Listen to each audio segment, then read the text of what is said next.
Coming to you from an undisclosed location somewhere deep in the heart of the Santa Monica Mountains, I'm your intrepid host, L.A. Marzulli. Welcome to Questions with L.A.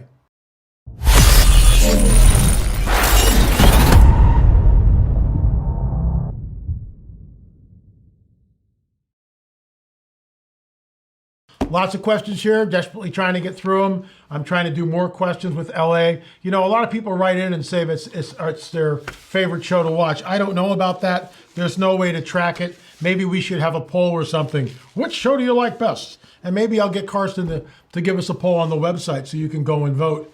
Because we've got a lot of different shows. On the Trail of the Nephilim, UFO Report, Supernatural Confrontations, and Questions with LA. So we really do 4 different shows. And I'm going to be on a new network very shortly. More about that in the days to come. And I will be talking politics, prophecy, and the supernatural.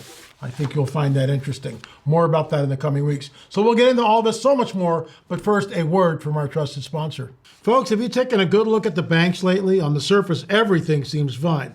But there seems to be a whole lot more going on underneath.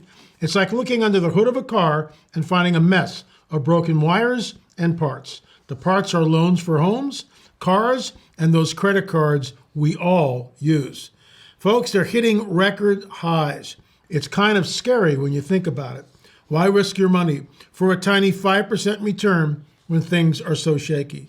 This is where Noble Gold Investments can help. They're like that friend who knows all about keeping money safe. They suggest gold and silver, oldies but goodies in the financial world. Plus, they've got a sweet deal, a free 1/4 ounce gold standard coin this month if you qualify. Pretty good stuff, right?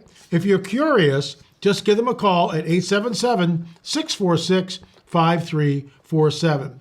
It's just a chat, no pressure. They'll help you figure out if gold and silver are right for you. Or visit noblegoldinvestments.com. That's noblegoldinvestments.com. Once again, the number 877-646-5347. Folks, we've invested in Noble Gold, and quite frankly, I'm glad we did. Once again, welcome to Questions with LA.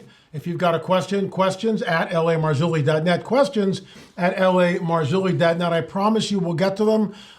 We've got hundreds of them, over 500 questions, and I can only do so many per week. So I promise I'll get to them. That's as best I can do. I think we're going to get a poll and find out which show people like the most, and based on that, maybe we'll kind of redo our weekly broadcast. So here we go. This is from Tim. The mud flood or Tartary? Do you see the theory of the mud flood or Tartary as being true? That's sort of a loaded question. Let me just say this, and I hope you don't think I'm, avoiding the issue. I believe the flood, first of all, was global, and I'll tell you why. Every culture on the planet has stories about some sort of a cataclysm, including the Chumash Indians out here in the west coast of California, west coast of the United States and California. They talk about a flood. They have a flood story. The Chinese have a flood story. It's pretty much universal. I do believe the earth was covered with water. I believe the Lord did this because of the Nephilim. Otherwise, we have this very weird deal going off. I'm actually writing an article about this, which will be in Prophecy Watchers. So without trying to duck your question, I know the whole mud fossil thing. I get that. And I'm just not buying it. I'm just not. It's kind of like a flat earth thing for me. You got to really show me some evidence, not things that appear or look like something, because that's called pareidolia. And I get things like this and emails from people who see my good friend and my good friend and business partner, Richard Shaw, who passed away a few years ago. We used to joke about Jesus and the taco. You would see this on sites. Some guy would open up a taco shell and there's an image of what looks like Jesus, but it's not Jesus. That's called pareidolia. Looking at a cloud in the sky and seeing a swan flying, that's pareidolia. Looking at a rock and seeing a face, or a big boulder outcrop and seeing the face, that's pareidolia. So, mud fossil, with all due respect to the people over there who believe in it, I'm just not buying it. So, that's my take on it. So moving right along, this is from Alan. I heard you talk recently that the Earth is a round ball. Oh, here we go. And challenge people who believe in a flat Earth to fly over the South Pole and take pictures of the ice wall. The biblical account talks about a world that is not moving. Okay, so here we go. But let's just back up. The blue marble picture of the Earth taken from the moon is CGI. How do you, see, you make a statement like this, prove it to me. I have a witness, I think it's Lambert Dolphin, who was working at NASA for a period. Now, it might not be Mr. Dolphin. I got to check this because it's the second time I've referenced him. But I believe it was Lambert Dolphin who did this. Could be wrong. So I might stand corrected, all right? The bottom line is he was working for NASA as the lunar rover, whatever, was putting pictures in, feeding pictures via a satellite, and he's downloading these things immediately. He saw them with his own eyes. Is he lying? Is he lying? So what's the excuse there? And notice how, you immediately go to the biblical account or the blue marble and you say it's CGI.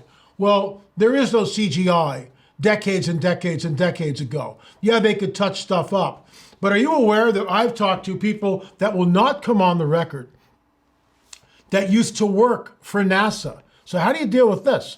That used to work for NASA. And they would tell me that their job, they would sit and look at pictures from the lunar surface and redact certain images that were troublesome, i.e. structures, craft, things that are flying around. That's what they would do. Same thing with pictures taken from the moon towards the Earth. Sometimes there would be those pesky UFOs in front of them. So what do you make of that? But here's the kicker. You said my challenge to fly to the South Pole and take pictures. No one's done that. See, I've flown over the North Pole. When you fly over the North Pole, you get a really good look at the curvature of the Earth. And you can tap dance around that till you're blue in the face. You guys have got money. And I've said this before. This is the LA Marzulli Challenge. Pool your money together. Start a GoFundMe account. Get some heavy hitters to join the club. Rent a private jet. It's costly, but my gosh, if you've got hundreds of flat earthers, that's nothing.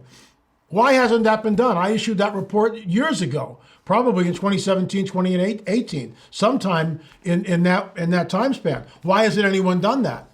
Why? Do you understand something? That for a pilot to plot his course, if he goes in a straight line, he will not wind up where he wants to go. He's got to account for the curvature of the Earth. Gary Stearman is a pilot. That's where I learned it from. So pull your money together, rent a private jet, and go to the North or South Pole and show us the ice wall. And if you can't do that, if you can't show us that, then quit telling us that the images from NASA were CGI when there was no CGI decades ago. You're talking the 60s, pal. You're talking 1969, 70, 71, when they were going to the moon and taking pictures of the Earth. And that's where I believe it was Lambert Dolphin. Again, I could be wrong in that. He worked for NASA. He was looking at the live images coming, and he was blown away. They all were, because there's this jewel, this little blue sphere floating in space. Amazing. Let's continue. Yes. And this is from Patty. Hello, LA. Thank you for your work on the fringe topics of Christianity and supernatural events as they relate to Scripture. I wish more followers of Christ and pastors would speak on these topics. Your work is both interesting and thought-provoking. Well, thank you, Patty. God bless you. I appreciate the kudos and the kind words, the warm encomiums, as we say around here sometimes, jokingly, but thank you for the warm encomiums. If you're not sure what that word is, you've got an iPhone or a Galaxy, look it up in a dictionary, but I digress. Do you know what happened to the Fall brothers? Justin and Wes Fall were active with podcast interviews and some very interesting documentary films with their company, Fourth Watch Films. They suddenly disappeared. The podcast and interviews abruptly stopped. The documentaries we're regularly putting out have also stopped. I was just wondering if you know what happened to these young men. Patty, I do not know what happened to these young guys. Hard to say. Maybe the financing dried up. Maybe they were threatened. I do not know what happened to them. I was interviewed by them in one of their earlier films. Sometimes financing can dry up. Sometimes family issues will take precedent. Sometimes sickness or a death in the family will overturn the apple cart. Sometimes people get burnt out. Sometimes they are threatened. I don't have an answer to that. Anyway, let's continue. This is from Bobby. Thou shalt, he's talking Genesis 3:15, thou shalt bruise his heel. I don't understand how the dragon bruised Jesus' heel. Well, think about it. Genesis 3:15, the dragon is in the garden, Satan's in the garden, Adam and Eve are over here, pre-incarnate Christ is there in the center, and he's going to the dragon. Your seed, your offspring, will be at war and enmity with the offspring, the seed of the woman. The one coming from the woman, the proto-evangelium, the Messiah, will crush your head, you will bruise his heel.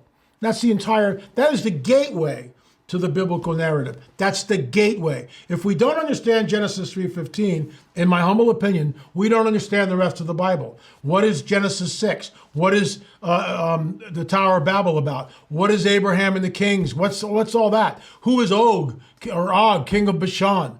What is Gilgal-Raphaim? Who were the Raphaim? What happens to Sodom and Gomorrah? Why the conquest of Canaan? Why the death sentence for all the inhabitants of the land? Why? Unless we understand Genesis 3:15, we're clueless when we get to all these other passages. Daniel 2:43. Their seed, there's that pesky word again, will mingle with the seed of men, but they will not cleave to them. Jim Williamson taught me this. The word cleave is the same word that we get in a marriage contract way back in Genesis, where a man will leave his parents, his mother and father, and cleave, marriage contract, to his wife. No cleaving into Daniel. And that book was sealed until the time of the end. That mirrors, in my opinion, the abduction phenomena to the nines. So, bruising Jesus' heel, what happened at the cross? Jesus crushed Satan's head at the cross, but Satan bruised his heel, didn't kill him. In the sense that you can't kill God, but God became death. Think about that. God became death. Don't believe me? What does Colossians say? He is head of the body, the church. He is the firstborn from the dead, not the living, the firstborn from the dead. Why? So that he may be preeminent in all things. For in him, the fullness of God was pleased to dwell, and through him to reconcile to himself all things in earth and in heaven, making peace by the blood of his cross. I've talked about this incessantly and will continue to pound it home here. Jesus is fully God and fully man, no doubt. He dies on that cross. He's dead. God is dead. In the sense of the body is dead. Jesus' body is dead. Mary's going like, what? She doesn't understand it. Nobody gets it. The dragon, Satan, doesn't get it. Nobody understands what's going on here. Body lays in the tomb for 3 days. His spirit and his soul go where? Tartarus. Read Bollinger's paper. And what happens? He preaches to the chained spirits who are locked away in gloomy dungeons. Those same fallen angels were the 200 watcher angels in the days of Jared that appeared upon Mount Hermon and did that oath. I fear you will agree not to do this thing, and I alone will bear the penalty of his great sin. That's Semyaza, the mount of the oath. That's what Hermon means. And they say this knowing full well what the penalty is, that they're going to be locked up in the dungeon, because that's part of the protocols. Jesus goes down and proclaims, you're not getting out. It's checkmate. He becomes death. The enemy never in a million years thought that God would subject himself to this. Jesus dies for us. It is one of the most profound scriptures in all of the Bible. I hope that helps you understand, Bobby. Let's do one more. This is from Donald. I have 3 photos of the western sky from a couple of weeks ago. I don't know what it is. I live right by O'Hare. I'm looking at it. I'll show you that in a second. This is from Donald. Right there. There it is. So in my opinion, that is a CE1 event. Hard to say from the picture. Could it be Venus? Yes, it could be Venus. But I'm leaning towards a CE1 event, close encounters of the first kind. There's an object in the sky, it's not moving, not making a sound, you don't know what it is, and so you snap a picture and you send it to me. in hopes that maybe I'll be able to ascertain what it was that you looked at. In my opinion, Close Encounters of the First Kind. You saw a craft. Anyway, folks, that's it. I'm sorry, but I like to keep the shows pithy. I know people have about a 20 to 30 minute attention span, and that's it. That's why we have shorts on YouTube now. That's why they make shorts. Why? Because people will watch a minute or two on YouTube. But an hour? I don't have time for an hour. 20 minutes? Yeah, they'll watch 20 to 30 minutes. So I like to keep the shows pithy. I'll be in Arkansas this weekend. After that, Guthrie, Oklahoma. After that, in April, down to Florida again, Jupiter, Florida, at Calvary Church. You're going to want to check all this stuff out. Then, of course, after that, the Prophecy Conference, Prophecy Watchers, which is a real honor to attend. Folks, if you've got a question, shoot me an email, questions@lamarzulli.net, questions@lamarzulli.net. I'm also going to go to our website, lamarzulli.net. There's going to be a poll up there. Which show do you want to see more of? UFO Update, Supernatural Confrontations, On the Trail of a Nephilim, Questions with LA. There's 4 different shows that we do. And as I stated, I'm about to go on a network, more about that in the coming weeks, where I'll be doing a daily update, Politics, Prophecy, and a Supernatural Report. This is not on YouTube, so I can sort of come out of the woodwork again and do this. Thanks so much for watching, folks. Questions@lamarzulli.net, questions@lamarzulli.net. Don't forget to hit the subscribe button. We'll see you back here. Thanks so much for watching.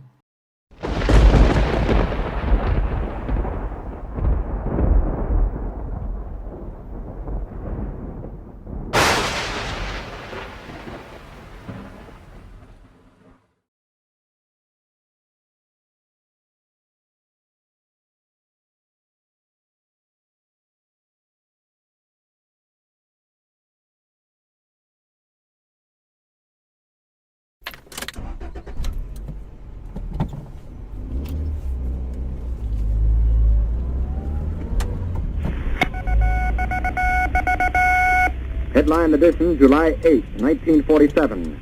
The Army Air Forces has announced that a flying disc has been found and is now in the possession of the Army. Army officers say the missile, found sometime last week, has been inspected at Roswell, New Mexico, and sent to Wright Field, Ohio, for further inspection. Late this afternoon, a bulletin from New Mexico suggested that the widely publicized mystery of the flying saucers may soon be solved.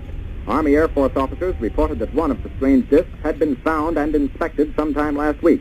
Our correspondents in Los Angeles and Chicago have been in contact with Army officials endeavoring to obtain all possible late information. Joe Wilson reports to us now from Chicago. The Army may be getting to the bottom of all this talk about the so-called flying saucer. As a matter of fact, the 509th Atomic Bomb Group headquarters at Roswell, New Mexico, reports that it has received one of the discs which landed on a ranch outside Roswell. The disc landed at a ranch at Corona, New Mexico, and the rancher turned it over to the Air Force. Rancher W.W. Bruise was the man who discovered the saucer. Colonel William Blanchard of the Roswell Air Base refuses to give details of what the flying disc looks like.